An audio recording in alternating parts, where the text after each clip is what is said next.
يمسيكم بالنور والإيمان وطاعة الرحمن، واللهم صل وسلم على خير الخلق محمد بن عبد الله عليه أفضل الصلاة والسلام. صلوا على النبي. سنة 1960 الموضوع هذا عبد الله العنزي ما جابه من عنده ولا هو موضوع جديد. سنة 1960 ووين مطبوع وش الموضوع؟ خلكم معي. هذه الجريدة الأصلية من الأهرام المصرية، هذا الشيخ أحمد بن علي بن عبد الله الثاني، هذا عدد خاص عن أمارة قطر سنة 1960 وسعرها 3 قروش، يعني قيمتها 3 قروش مصرية. وهذه الصفحة الثانية خريدة قطر، وهذه صفحة أيضا موجودة. هذا دوار الساعة اللي عند الديوان الأميري، وهذا ولي عهد قطر في ذاك الآن كان سمو الأمير الأب الشيخ خليفة بن حمد الثاني. وهذا أن وجود الإصلاح كثير ولكننا نبدأ بالأهم ولا نبخل بالمال على كل ما يهم الشعب، ولقد حصلت حكومة قطر على إيرادات ضخمة ومن إلى آخره وكذا كذا، يعني في هذه الاهتمامات. وزادت عنايتنا بالإدارة الطبية الحكومية فتوسعنا فيها لنستطيع تقديم الخدمات العلاجية المجانية للمقيمين في قطر وضيوفها من البلاد القريبة مثل دبي والشارجة سنة 1960. وقد تم توسيع المستشفى العام وتجهيزه بأحدث الآلات والمعدات، يعني كانوا العلاج بالمجان، وكانوا إخواننا في الشارجة ودبي يجون يتعالجون في قطر. خلصنا من هذه. اللي يبي يكبشر هذا الكلام موجود، اللي هو يثبت ان اخواننا من اهل دبي والشارجة كانوا في سنة 1960 يتعالجون في قطر وبالمجان.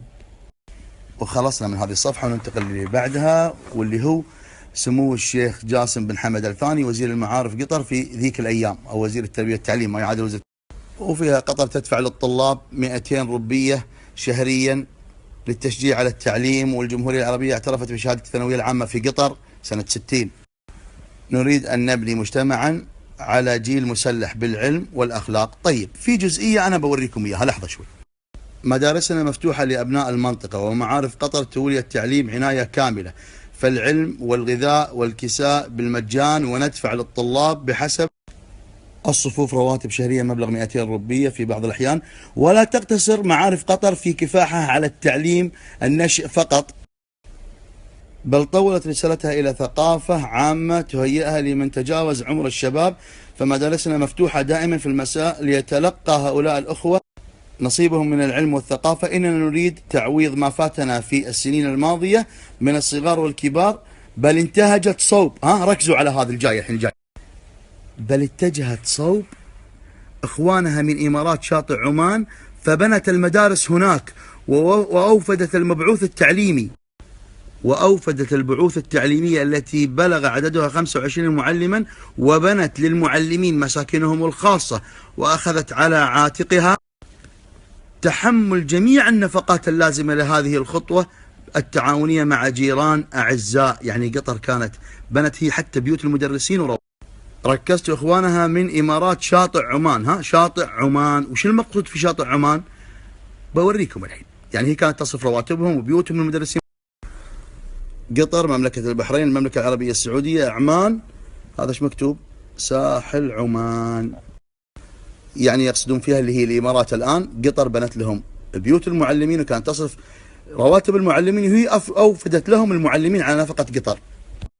وهذا أكبر دليل، طبعت سنة 1960 وحولها، وهي موجودة أيضا في الأهرامات المصرية. يعني أكيد موجود عندكم هذا التاريخ إخواننا في مصر، هي أحد دول الحصار. الله أكبر أذان. أنا أحاول بختصر، بطلع للصفحة اللي بعدها أيضا في كلام جدا مهم، اسمعوا. هذا يتكلم عن القسم الداخلي، وهو مجهز بجميع الوسائل راحة الطلاب والمقيمين في الدوحة. ركزوا، في الدوحة، لتتوفر له وسائل الراحة والاستذكار في بيته. وأجمل ما في هذا القسم، ركزوا، أن الطالب القطري يعيش مع أخيه العماني والفلسطيني والسعودي واليمني والبحريني كأنهم أسرة واحدة من أب واحد وأم واحدة، أبوهم العلم وأمهم العروبة الخالدة. يعني إخواننا الجنسيات اللي قلناها، أخيه العماني واللي مقصود به طبعا اللي هم الآن صاروا دولة الإمارات، وإخواننا في عمان أيضا كانوا يعني يدرسون عند إخوانهم وأهلهم في قطر. هذا ما فيه إنقاص ولا عيب، ولكن هذه سنة 1960، مش كلام عبد الله العنزي. تشوفون قطر أول بلد في العالم أمم الطب 100%، العلاج والدواء للمواطنين والأجانب في المستشفى أو في البيت مجانا. ولم يكن العلاج مختصر بالمجان على القطريين بس، لا، حتى اخواننا من دول مجلس التعاون والمقيمين كانوا يتعالجون بالمجان، وهذا ايضا الى اليوم. هذا عهد قطر من عهدنا، القسم الداخلي موجود، مستشفيات موجوده، والعلاج بالمجان للقطري والخليجي، ولليوم يتعالجون بالمجان.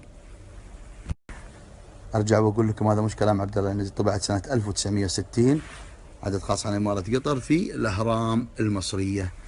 ركزتوا؟ طبعا هذا الكلام مثل ما قلت لكم انا، ما هو بكلام عبد الله العنزي، ولكن هذا كان بس اثبات، هو ما في تقليل يعني من الطرف الاخر، لكن هذا ردا على قرقاش وضاحي خلفان.